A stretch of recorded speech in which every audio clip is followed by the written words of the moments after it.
সচিব, সেই সচিবদের আমরা বানিয়েছি। ওই সচিবরা মাস্টার ডিগ্রি, আমাদের শিক্ষকরা মাস্টার ডিগ্রি। তারা যদি দিতে পারে সর্বোচ্চ গ্রেড, কেন প্রাথমিক শিক্ষকরা নিবে না? পৃথিবীর অনেক দেশে আছে পৃথিবীর প্রাইমারি শিক্ষকরা সর্বোচ্চ গ্রেড নিয়ে থাকে, সর্বোচ্চ বেতন প্রাথমিক বিদ্যালয়ের শিক্ষকদের, সেইটা দিতে হবে।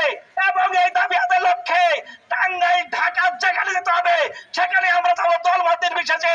যদি আমরা শিক্ষা ক্ষেত্রে বিপ্লব চাই, তাহলে এই বিপ্লবটা শুরু করতে হবে প্রাথমিক বিদ্যালয় থেকেই। আমরা আশা রাখছি এই অন্তর্বর্তীকালীন সরকার ডক্টর মোহাম্মদ ইউনূসের সরকারের প্রতি পূর্ণ আস্থা এবং বিশ্বাস রেখে আমরা দাবি করছি, এটা আমাদের 10ম গ্রেড, এটা আমাদের চাওয়া নয়, এটা আমাদের অধিকার। মানসম্মত জীবনযাপনের জন্য এখানে ড্রাইভার এবং নার্সদের যে বেতন স্কেল আছে সেটা নিয়ে আমাদের কোনো বিদ্বেষ নাই।